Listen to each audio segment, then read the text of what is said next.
We are in the Crescent City, baby. That's right, New Orleans. And our goal today is search out soul food, but not just soul food. I'm talking food with soul, y'all. People that are building communities around the table and in their neighborhoods. Our first stop is Café Reconcile. And man, I've never been here, but it's been on my list for years. And I'm excited to eat, baby. Hello. I'm a little late for my reservation, but I'm ready. Enjoy. Thank you. All right, so we're at Café Reconcile, a place that's been known in this city for years and years and years.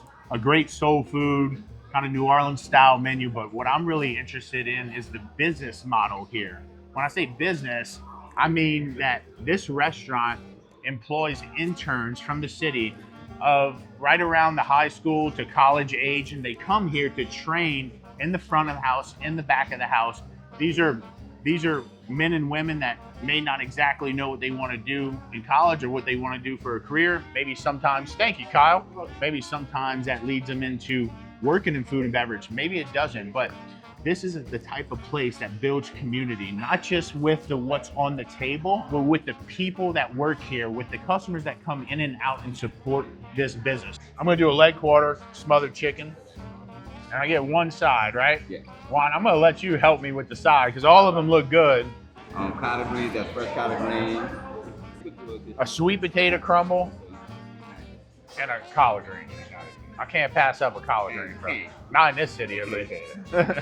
So you're one of the individuals that train. Kyle, you're an intern here? Been here for like a month or two. Okay, so you're one. You've trained a number of men and women I here. started out in the front of the house training. Now I'm kind of the sous chef, but Okay. today I'm up in the front. I'm the one who does the same way I'd like to train them. The same thing I do. I want to train you how to work the front of the house and the back of the house. So, because we all know in the restaurant, if you know both sides, you understand it. You can't catch the attitude with the back of the house because you know it's not their fault sometimes because. That's wise words, Juan. Yeah. More of us could listen to that. Yeah. So Café Reconcile is a non-profit organization. Now they have a cafe, which obviously you pay for food here and it helps to support the mission. And this is basically, the cafe in the kitchen basically acts as a training opportunity, a training program for this nonprofit. And I gotta tell you something. From the smells of what's coming off of these turkey necks right here, sounds like the training is going in the right direction, man. I mean, the smell is intoxicating. If I give it a little touch, I already know they're like hot and crispy. My mouth is like flooding, salivating right now. These are like the flavors and smells that I love out of food. Then you combine them into this like very soul food kind of ingredient, being turkey necks. I am all about it. I gotta say something about turkey necks. This, outside of the South, turkey necks might be like, what are y'all eating? In my opinion, this is the best eating part of the turkey. And just watch if I can, oh, this is hot, but I can just pull that meat right off the bone there. Woo! Yo. This is one of the best bites of food that I've had in a long time. Perfectly cooked. It's soft, it pulls from the bone, but it's not falling apart. It's crispy, it's sweet, it's salty, it's got a little tackiness to it, it's blazing hot, but it's so good, you just gotta go in for a second bite and a third bite. And I love pieces that I have to work around. When food makes me work for it, turkey neck is one of those things. But man, seriously, I don't know what's going on in that sauce because it smells very like Asian sweet inspired and sticky, but like there's maybe like some cane syrup in there or something or some other ingredients that I can't quite put my finger on. And that is saying something. Because I usually can pinpoint ingredients quite well. But man, I am not kidding. Maybe one of the best things I've eaten all year is this turkey neck. Look at that. Like, y'all know your boy loves rice and gravy. Check out that leg quarter you got going on here. We got some sweet potatoes, some collard greens. It don't get more soul food than that. Turkey necks, smothered chicken, sweet potato, collard greens. But we are in soul food heaven. right now. I can't believe I haven't come. I'm a little ashamed. I'm a little ashamed I haven't come here before. I'm a little embarrassed, but I got to make up for lost time. So here we are, Café Reconcile with a drop-dead gorgeous piece of smothered chicken and some, gotta be, if they're anything like these turkey necks, these things are gonna be banging.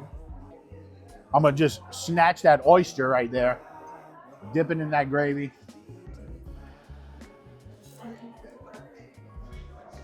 Yo. That is good, man. And I just love, oh, watch this. And that, it's just gonna come right off the bone right there.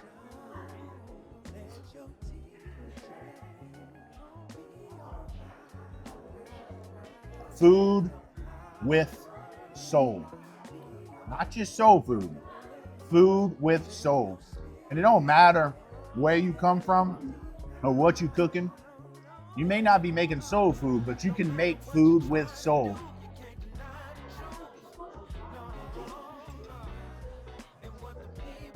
All right, sweet potato. Oh, bro, sweet potato mash. Get out of here. Get out of here. Thank you. Perfect.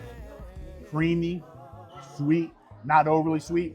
Good crumble or crisp on top. Better than anything you ever had at Thanksgiving, that's for sure.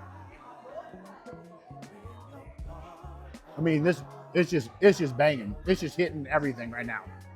Collard greens, love them.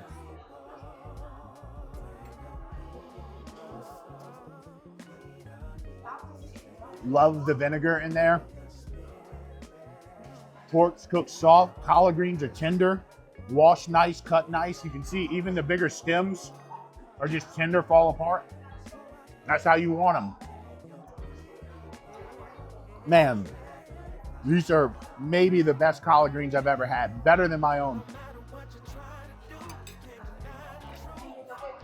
What a wonderful way to start off our New Orleans soul food meals with a mission kind of tour.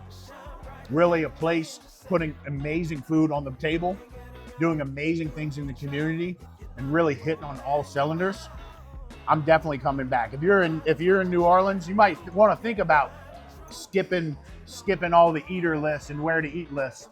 Come to Café Reconcile. 2 birds, 1 stone. Get a great meal, support the community. This place really became a community hub, a place where young people could come and receive training and be connected to the workforce. And in 2013, they knew that we have to expand. We have to offer more wraparound services so that young people can be stable because of the community that we're in. So that looks like hiring social workers, hiring mental health support, connecting with other programs that offer assistance with housing. So really a full support for what a young person needs in the city of New Orleans. You see people come into this place, I'm not gonna say lost, but just looking for some direction or some family or some community to be a part of. And they go out into the world and they do their thing, whatever that is. What's that feel like to be a leader of an organization that one can see these great success stories come to fruition, but also see some of the tragedy that comes out of it as well? Absolutely. It's been a true honor of my life, and I know that sounds so cliche that people say that to be able to serve this organization, but I had no idea of both the circumstances young people face, the many transitions of adolescence. I have kids myself, so I know what that looks like. But also, what does it mean when you've not had a lot of support in your life? Or if you did have a lot of support, like what are the wins? What are the challenges? But also being able to be in this role at this time and looking at how systems come together and how sometimes the challenges from childhood, how it affects us in adolescence when we're at this critical transition point. Thank you. You're welcome. I so appreciate your Thank you time. so much. Keep doing God's work here. Yes. We all need it. This city needs it. Our youth needs it. And it's uplifting just for me to be a part of it and Thank hearing you the for story. being here. Absolutely. Thank We got you. a great first one. Got 2 more good places to go. Oh my goodness. All right, we just leaving Café Reconcile for a nice first lunch of the day. I'm gonna go walk it off at Edible Schoolyard at Arthur Ashe Charter School here in New Orleans. They are teaching kids about organic gardening, nutrient-dense food, and we're gonna see how they're building community from the ground up. Hello, nice to see you. Jean-Paul, Welcome. Nice to see you. How you doing? I'm doing wonderful. Thanks for having us. I'm so excited to be here. We got a beautiful day. I was looking at the weather. I was like, man, I know how it is in Louisiana. Yes, Rain, you never really shine, know, never really but it's know, the but- middle of the summer. It's nice and quiet. Our students and staff are on break, so we're excited Yeah. to show you the space. It's looking good. Well, let's get to work. I know there's a lot of stuff going on. We're at 20 years of y'all being in the community. I want to hear all about it. I'm already seeing some lush vegetation. I'm already seeing figs starting to pop up on the trees. I love it. We got a nice breeze. I'm not sweating in New Orleans. I'm almost in July. God bless. So here at Arthur Ashe and also at Samuel J. Green, middle schoolers experience kitchen class. That's grades 5th through 8th. And then at Green, they actually also see pre-K through 4th grade as well. So every student at Green gets to experience garden and kitchen class, where here they go to garden as a part of lower school and then graduate to kitchen as a part of middle school. And in our garden classes, we do a lot of, we call it kind of like camping, cooking, outdoor tasting. Cool. So this is a really great way for kids to kind of graduate and then take their skills to the next level. That does include using chef's knives. You'll see the layout of this space is meant to support small group teamwork. Like a little one. Exactly, person here, one groups person of here. 4, Yeah. 100%. So our classes are usually between 15 and 20 students, and they can divide into groups and work on a recipe, or sometimes not even a recipe, just the skill that it takes to like really watch and connect with your food and season it to your liking. Nice. So they get to do that at our cooking stations here. All right, well, let's get really down to the foundational level. Do Let's it. go check out that soil, get our hands dirty a little bit. Yes. I know it's summer. For those who don't know, here in Louisiana, summertime is not a great time for gardens because it's so hot and that sun is beating down. A lot of things kind of take a pounding, whether it's leafy greens, herbs, and so on and so forth, that Yeah. may not like the really hard heat. But we're gonna go take a look because anytime you have a garden, whether it's the size of this counter or it's an acre, there's something to learn from what's coming out of there. So I'm excited to see it. All right, let's All right, go. y'all already got figs coming to ripeness. Grab it. Oh my goodness. Oh, cannot believe they are already coming Yeah. into, now this is overripe, but I don't see any necessary reason why I This one shouldn't looks eat them. good too. It's definitely overripe and fermented, so I'm not gonna eat him. Mm. I have such great memories growing up with a fig tree. We had one probably maybe double this size in my home at my house I grew up in Labadeville, just 15 miles up the bayou from Thibodeau. And it produced so many figs. I remember going pick 5-gallon buckets with my parents of this fig tree and making fig preserves. Like fig preserves and fig trees are like core memories of me growing up in food. So I didn't have like a garden necessary, but neighbor had takes that one a plant. grow with pear trees. We had a great fig tree that produced, and the pecan trees that we'd pick. Mhm. And so in a lot of ways, like I didn't have that garden, but I still had things coming from the earth. Yes. Man, Here we've just planted our sweet potato crop. Sweet potatoes are a great summer cover that don't require a lot of, and that's these running vines right here. yes, they don't require a lot of maintenance, and in the fall they'll give us an amazing crop of sweet potatoes, which the students actually dig and harvest. And here at Arthur Ashe, we plant, what do we have right here? 6 rows, because we have an annual tradition here called Sweet Potato Fest that's Oh, open cool. to the public. Last year we had 500 people come out and harvest sweet potatoes, participate in our Sweet Potato Fest themed parade. We had a sweet potato king and queen, a royalty float, I love it. as well as snacks, games, crafts, and our kitchen students actually cooked a number of sweet potato treats for the community to enjoy, including sweet potato cornbread, sweet potato muffins, Sweet sweet potato I like that cheesecake. idea. Yeah. I'm gonna try that sweet potato cornbread. It's a really beloved event, and this is the very beginning of what it's going to be.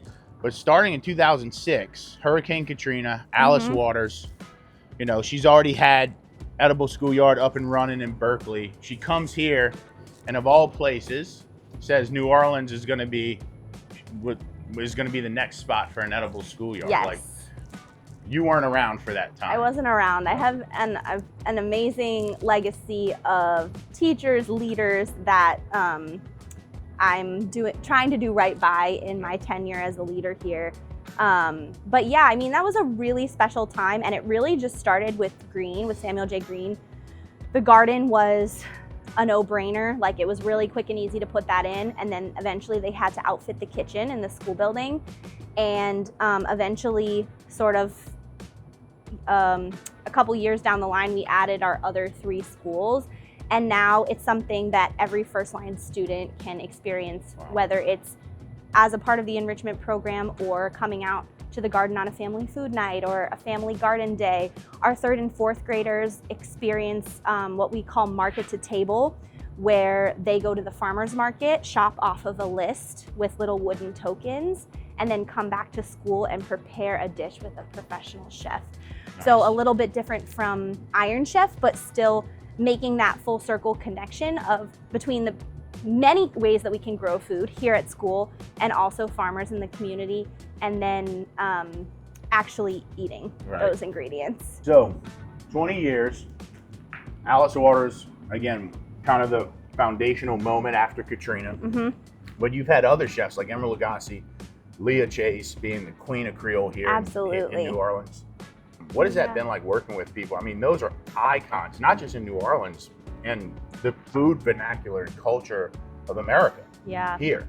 We're so lucky. I mean, for a lot of different reasons, but in order to run a program like this that really has so much to offer to the school day, but also requires a lot of resources, it really takes champions like those people whose food has impacted their own life in that critical way, and they understand what it can do for others. You mentioned Emeril Lagasse, the namesake of our greenhouse. He's been a huge supporter.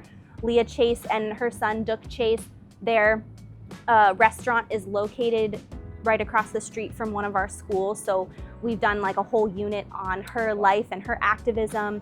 And Duke has supported us in various ways over the years.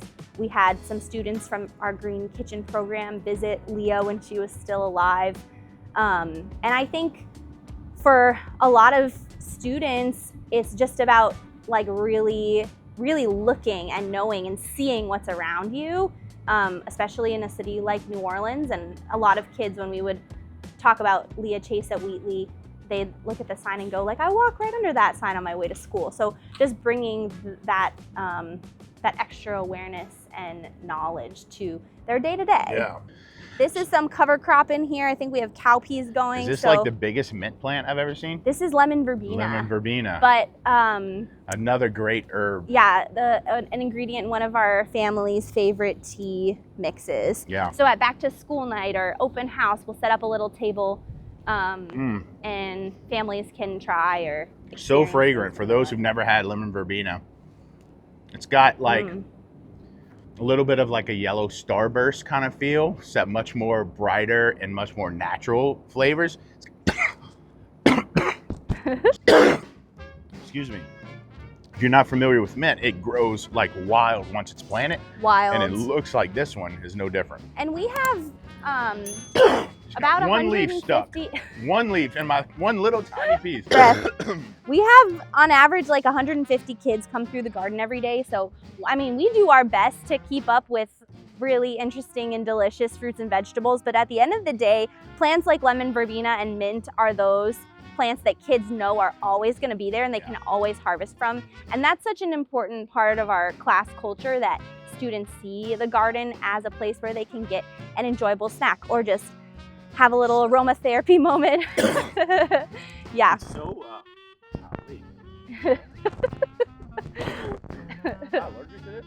but you haven't seen it.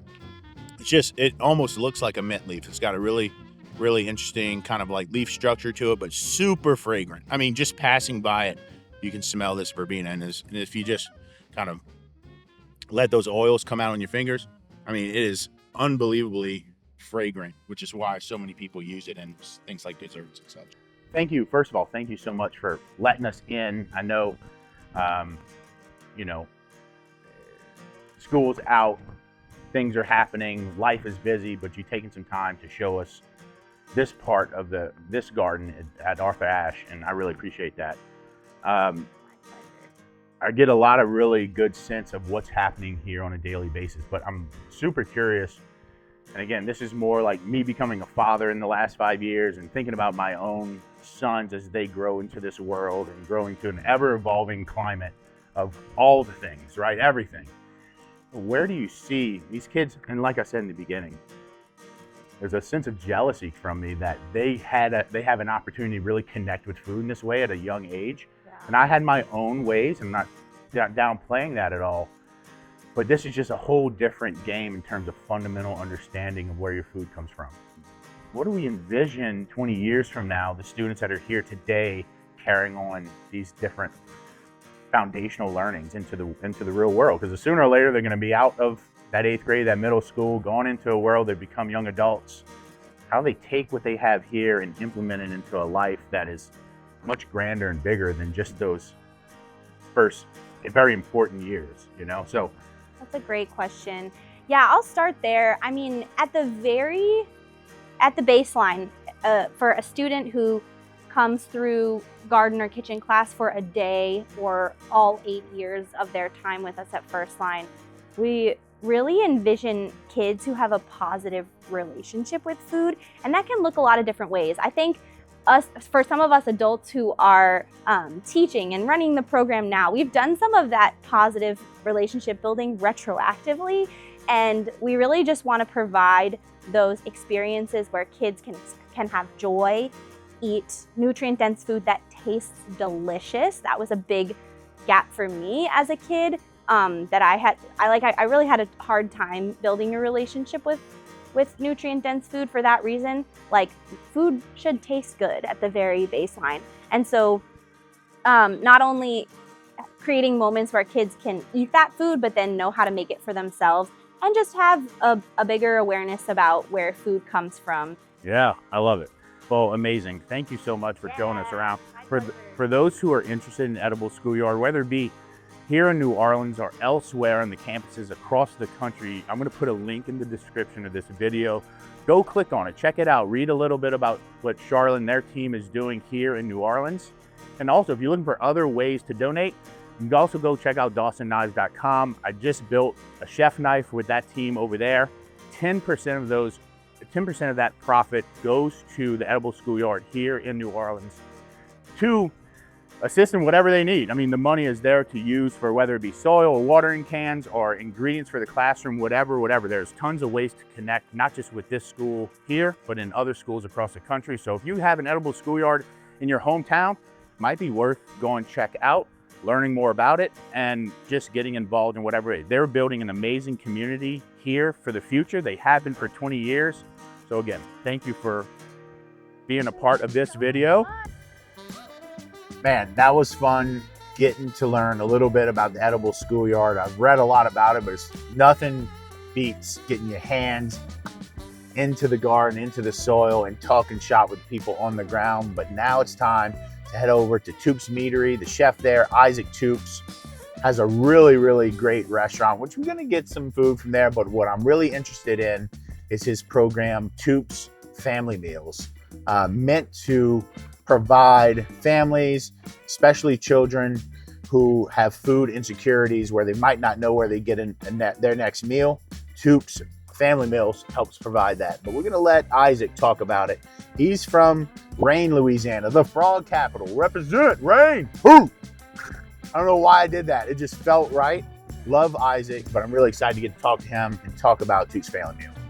This spot got all the vibes, huh? This is like quintessential New Orleans style vibes right here. There he is. Sorry, I'm a little late. That's all right. I was just waiting on you. All right, we are in Mid-City, New Orleans. We're at Toups Meatery. I'm with the man, Isaac Toups. Now, just a little background, guys. I met Isaac through my old boss who came here one night and said, Jean-Paul, next time you're in New Orleans, you have to go to Toups Meatery. They put out this meatery board that is incredible. You would learn a lot from that. And this was one of the first spots I came to once I got that job as somewhat of like a, R&D type of situation. I was like, who's this Isaac Toups guy doing this incredible food in this mid-city location in New Orleans from Rain, Louisiana? I don't know how the hell you got here. Some Cajun nut job who just likes to make charcuterie and meats. Perfect timing. And this is, again, part of the meat board that I think Isaac and Toups Meatery has become famous for. And I'm going to nibble on this as we go. So I need some food in front of me while I talk. But what I'm super excited to talk to Isaac about now is Toups Family Meal. And one thing we've been doing out for this course of this video, Isaac, is looking at the community of restaurants, chefs, educational systems, and looking at it through the lens of food, right? Of course, and food that's on the table just like this, but also those people that are doing deeper things in the community. Yes, on the dinner table, but also on the table outside of this place. Right. And I think you're a great example of what can be done when you have the experience like you have through Toups Family Meals. Get in there. I'm getting in. So the origin of Toups Family Meal. So Family Meal is literally what we call staff meal. Yes. In a lot of restaurants, or which should be every restaurant, you get a meal for every shift. That's no different here. In the morning, you get a meal. We count how many people we have. 6 in the morning, might be 8 at night, depending on how busy we are. And we have staff meal. Well, when COVID happened, the shutdown happened. And unfortunately, we had to furlough a couple of our line cooks, but I said we were going to keep all of our management. But I told the line cooks, look, come here every day, twice for family meal, and you will eat, come check in, and if we got work, we'll give it to you. And then my line cooks called me up, chef, we'll come in and eat, but my friend, he got furloughed, but we don't have any food. Can my friend come over and eat? I'm like, absolutely. We're not gonna let anybody go without a meal. That's effed up, that's wrong. So I made 12 family meals that night. Yeah. Well, the next day, we had other people call up, chef, I hear you're feeding people. The next day was 20. The next day was 60. 2 weeks later, it's 300. Word of mouth got around. And then, and then other people who would shut their restaurants, I say, chef, I got a freezer full of food. You take it, feed the people. And then people and it just kind of happened like that. And then at one point, I looked at my wife and I'm like, look, we're out of food. We can't afford it. And then people started writing us checks. I'm saying, oh, okay, so it was literally, Toups Family Meal started from a knee-jerk reaction. You're hungry? Yeah. That. Yeah. That. And the greatest food city on maybe the planet. Yeah. Food pantries were gone within a couple of days. And then so COVID happened, we fed all the people, we crowdfunded it. Whew. We set the knives down, everything lifted when we went back to the restaurant. And then what happened one day, a couple of years back, funds were turned down to feed the children. I didn't even know what was happening, but we heard that the children didn't have food. Government funding was rejected, and I'm not a political guy. You can throw all these politicians in a fucking sack, throw the sack in the Mississippi River, and throw the Mississippi River in the fucking outer space. Not a political guy, but funds were turned down in a political gesture, and I found that these kids were only getting $1 a day to feed themselves.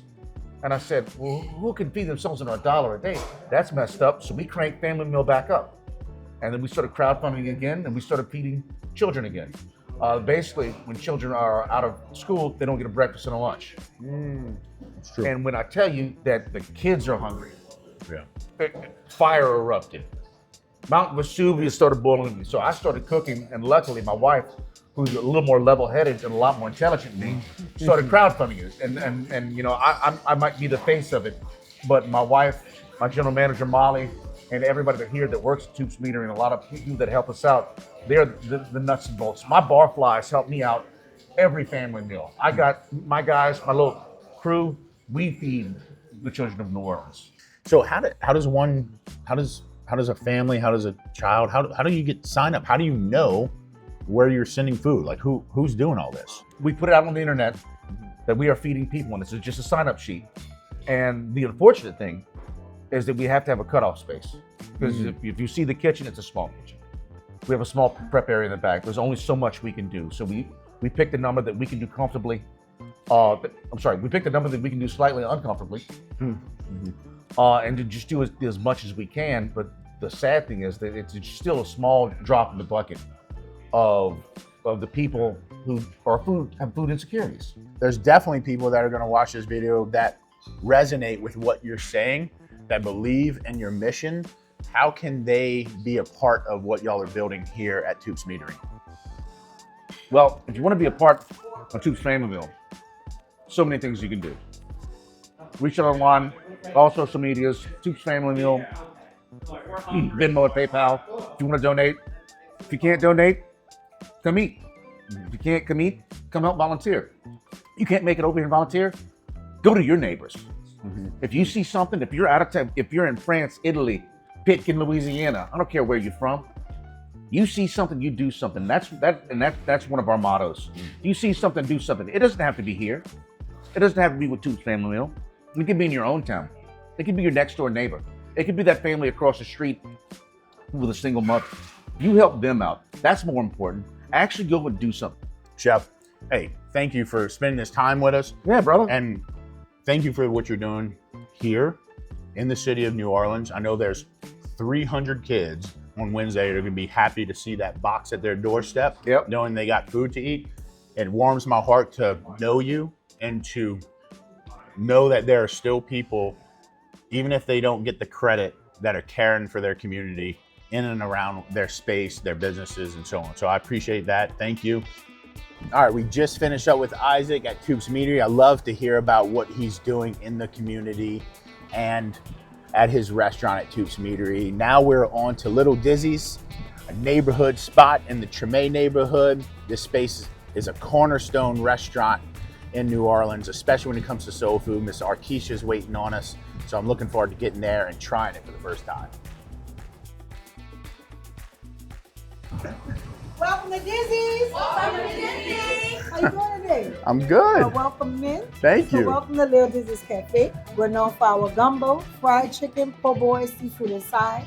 Every day we do a special. Today is Tuesday. The special is going to be white beans with fried chicken or fried catfish. Then we have our everyday items on this side of the menu. Let me check that out. And then we have a monthly special. It's on the screen up here. It's called Kelly Stuffed Shrimp.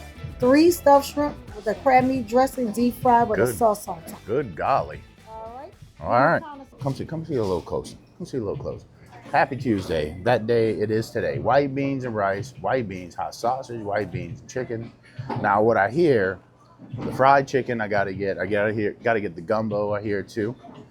Kelly stuffed shrimp sound good. Now I've been kind of holding back. Y'all know how I go. I go hard in the paint when it comes to these types of videos, and I've been kind of reserving some in the tank, you know what I'm saying, to get to Little Dizzy's. So I'm gonna have to put it on this table, man. Might need a little extra support on that table, you know. So all right, we're gonna see. I see a lot of good stuff in this steam well right here. I see sweet potatoes, I see stuffed peppers, and white beans look fire though. Seriously. All right, here we go. White beans with a 2-piece chicken. I'm gonna do a mango lemonade and a bread pudding because you tell me I gotta get it. I'm gonna go get it. Might as well just get a crab cake then. I told you I was gonna go hard in the paint, Brian. I guess. I'm gonna have to. You prefer the stuffed shrimp? God, dog. Are you Kelly? We got us a spread, no? Light beans, fried chicken, crab cakes, collard greens, mac and cheese, and New Orleans style gumbo. We're gonna get into that gumbo first. I know a lot of y'all, there's a highly debated subject here. What makes a gumbo a gumbo? New Orleans gonna have a different gumbo than what I grew up around. I didn't even better and then any worse, but just different. Where you see a lot of mix now. I don't see an okra in this gumbo, which is kind of, I wouldn't say but something you would expect out of New Orleans gumbos. This definitely has ham, sausage, shrimp, and so on. Now here they're famous for their gumbo.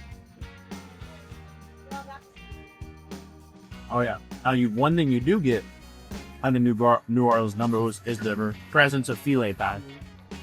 This gumbo has tons of flavor. As somebody who's eaten literally thousands of gumbos, not just like thousands of mile gumbos, thousands of gumbos from all kind of other people around the state, all kind of other friends, places, play lunch, stuff like this. It's a really, really good gumbo. What I want to get into is this fried chicken and white beans. Now, I was talking earlier, New Orleans is known for red beans and rice on Mondays, but in my opinion, the white beans is the standout kind of, in my opinion, standout bean of Louisiana. Red beans, super, super specific to New Orleans in a lot of cases.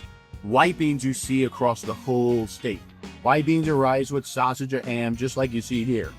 Creamy, almost cooked till, like, there's almost little bean. It's like the bean, almost like it's kind of creamed out from the bean. Now,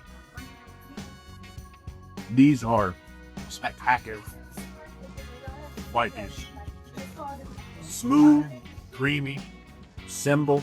You get the saltiness, a little smokiness from the sausage and ham. Not overly seasoned and aggressive. That's what I like. It actually plays like a nice little backdrop of flavor compared to like what you might get out of red beans. You add a little hot sauce to that, a little vinegar to pick it up. You got a dang good bite, I promise you. Let's get into these crab cakes. Crab cakes got some crawfish tails on top. Now, crab cakes have something you see at every restaurant. All right, especially soul food restaurant. But this right here, these are two plump crab cake, boy. I mean, plump.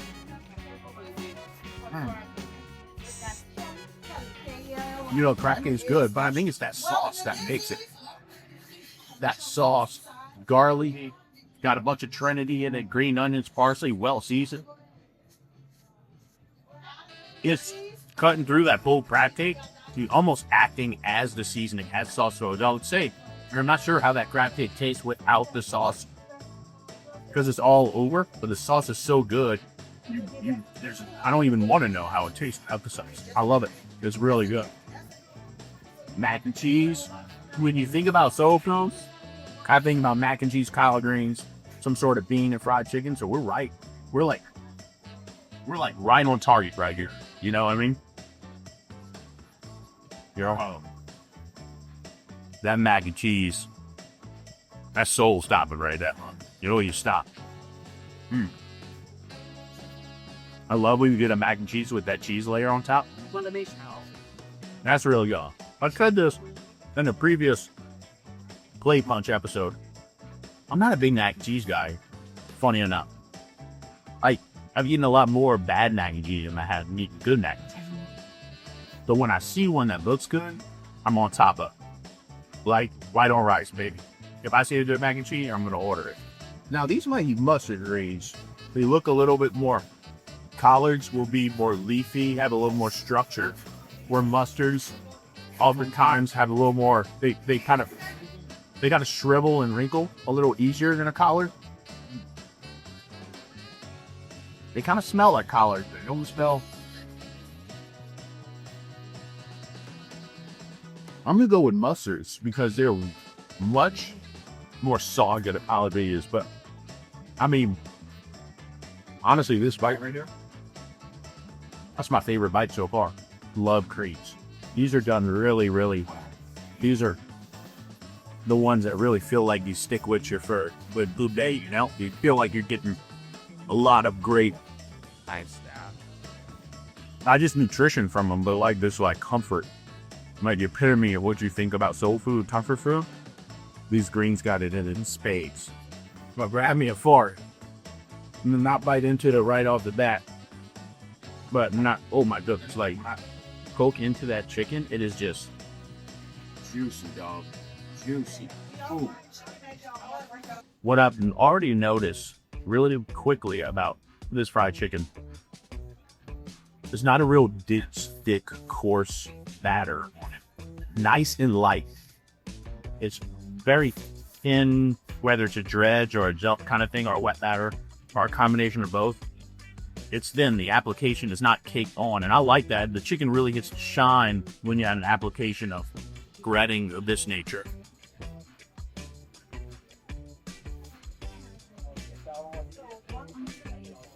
I think the chicken's been brined in buttermilk or some sort of like salt mixture kind of brine, because it's definitely moist and the seasoning penetrates all the way through the interior pieces of the meat. So it's not just the breading that is carrying through in the meat and that's the flavor. You can taste seasoning and salt or tanginess all into the bone of that fried chicken. Yeah. You got 4 really good candidates to like the best bite on this plate between the chicken, white beans, collard greens, and mac and cheese. I just love white beans so much. It's so nostalgic, it's hard for me to battle against that, but the fried chicken is definitely one of those things that is gonna stick with me.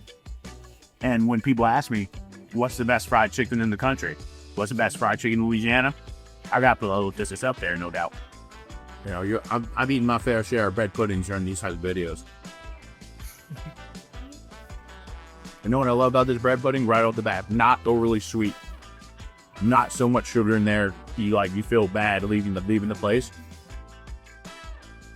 It's nice and soft, delicate, just the right amount of sweetness. Good hint of cinnamon and nutmeg in there. Nice little crispiness from the top. The rum sauce, or the we usually call it like a rum sauce. I'm not sure if this has rum in there or not, but the little glaze, you know, the sauce that usually comes with that. It's not too much either, just nice, moistens the bread pudding a little bit more. Great bread pudding. Great bread pudding, and you don't feel guilty after eating or really bad. So that's a really, really nice bread pudding. I feel like there's some places that transcend the walls of this building, right? Okay. There's some places that act as cornerstones on the Yeah. corner here True. of a neighborhood. True. I look around this place and I see generations of restaurant owners, New Orleanians, True. who have built this restaurant and made it a cornerstone of this neighborhood. Well, we are a 3rd generation family. My husband's grandfather, Eddie Baquet Sr., is the 1st generation. Then his mom and dad would be the 2nd generation. And they recently retired in 2020. So then my husband, Wayne, Julie, and I bought the restaurant from them and opened in 2021. And so we're the 3rd generation, and the restaurant's named after my husband's son, Zachary Baquet. He is Lil Dizzy. He played the trumpet in high school, and when he blew his trumpet, his cheeks inflated like Dizzy Gillespie. So that's where the name of the restaurant comes from. So there is a lot of history poured into not just the building, but constantly into the food. We cook pretty much 80% of our recipes from our family cookbook. That helps because consistency is key. So we have the cookbook. It was my mother-in-law created most of those recipes, and that was to keep consistency because there used to be more than one restaurant at the same time. And so you wanted the gumbo or the chicken that tastes the same at this location as it would taste at a different location. That's what it was all about. And so we are a Creole soul family, and our goal is to make sure people feel like family when they dine with us, not only through the customer service, but through the food. Now, I've already been in this restaurant for a good 30, 45 minutes. I'm pretty sure I've seen a lot of folks that aren't from New Orleans come through the doors wanting to experience this food for the first time. Of course. This Creole soul food that you just said. What's that like to not just feed a neighborhood and be a cornerstone neighborhood, but also be a representative of that Creole soul food, like foodways, to people all over the world that are coming Well, to for New me, Orleans? it's a big deal because I'm married into the family. So for me to be the person that's spearheading this march for the legacy to continue means a lot, because my in-laws are still alive. They're able to see their legacy continue. They're able to see the things that are taking place. For instance, Gordon Ramsay came to eat here with us twice in 1 week. It felt good to have my father-in-law come and meet Gordon Ramsay and see that this person who is a world-renowned chef, famous, wanted to come back again. Yeah. Right? He came on a Wednesday. He liked it. He went to his crew and said, I went to this place that had some good chicken and gumbo. I want to bring y'all. And he asked, could he come back that Friday? And so to me, to make that call to my father-in-law and say, okay, I know you know he came, but guess what? I want you to be here to meet him. You know, so Yeah. I take that is a big pride accomplishment. Not just that, been featured on several different shows where people around the world are able to be exposed to Dizzy's and know that when they come to New Orleans, it's a place they should definitely try to come to. To that point, it would be easy. It would be easy just to, you know, we got all these tourists coming in. They don't know any difference between this and that, and kind of just like live off of that kind of tourism. Well, see, we don't do that because we're not a Exactly. tourist trap. How We're do you, not how, one do you, of those. how do you maintain that I type of maintain discipline? it because I have so many locals that patronize me. That's how you maintain it. There's nothing a restaurant person could do because the customer base you can't control. You don't control who's going to come and eat at your restaurant. So it depends on the product. It depends on the customer service. Those things are going to guarantee customers for sure. But again, we've been cooking out this cookbook for since the 1960s. Okay. So consistency is key. That's why locals are constantly coming, right? Yeah. Because they already know what they're going to receive. And then the lanyard is the tourist. What does it mean to you? What does soul food mean to you? Like, because there's a lot of different people that can put different, you know, Spins on dishes to it, spins on it, or like think Well, about for- it in a certain for way. What us does it is- mean to you when I say soul food? Well, to me, it means family. It's an orientation of family, where you're feeding people like you would feed them at your home. That's how I see Yes. it. Like they're I like eating at your table. I like that. That's how I consider people dining here, eating at our table, like they're at my home. I think that was about the best way you could have put that, because I've kind of searched for that understanding a little bit on my own time. Like, you know, I don't come from a soul food background, but like I look at what I would serve to my To your family, to my family. You gonna give people, you know, some restaurants are gonna just serve whatever to get by just to make $1. But this family started out as a family cooking for one another, right? So then you develop this restaurant, then you develop another one. So it's already embedded in the family to move in that manner, if that makes sense. We already were moving in that direction of feeding people as if they're at your kitchen table. Are there other generations that are gonna take on Low Dizzy? Well, we hope so. We hope that Jace Baquet, who is the youngest, the fourth generation, he's 13, but he works here on summers. He works here on the weekend. Jace knows how to make gumbo, fried chicken. He knows how to make bread pudding and potato salad. He also knows how to make po' boys, run the register. So he is definitely the person that we think would be a part of that next generation. Sure. But my chef, our executive chef, is only 28 years old. He's been with us since 2021.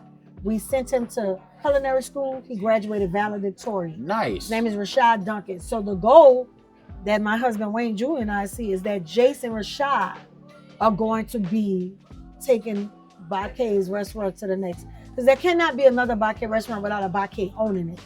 But Rashad has poured enough in that we feel confident that as we continue to grow and expand, he will be one of the owners. Oh man, I love to hear that. Speaking of, we went to Café Reconcile at 11 o'clock, ate there. I have one of their trainees here. That's what I heard. So what's that like Ben to work with That's folks giving like back to the community. Yeah, that's what that's yeah. That's investing into the community. Yeah. Right? So it feels good. The young lady that works for me who's here, awesome employee, great employee, right? Hardworking, on time, does a great job, pleasant, and it's just a good feeling because you reinvest. You reinvest. Yeah, I think that's what's so important about this video is getting that message out there that yes, there's like incredible food. So listen, this is Jace. Hey, Jace. This is gonna be the What's up, man? Jean-Paul. Next Nice to meet you, generation Jace. right here that we were just talking about. So he's in football practice, so he's not working at the restaurant right now, but Pleasure to he meet you, comes young at man. the end of the day. Well, thank you so much for your time and for feeding us and for being part of this video. I truthfully, wholeheartedly, really appreciate it. I know it's not easy to break away from your business to come talk to me. No, but today was a great day to come. Thank you. It's a great day to be in New Orleans, and it sounds like every day is a good day to be a New Orleanian. So. Yeah. Great to meet you, Hey, John nice Paul. meeting you too. Appreciate you. Thank Thank you. you for coming. All right, boys and girls, that does it for us from New Orleans. This is soul food the way it should be done. Not just a food, but it's food cooked with soul.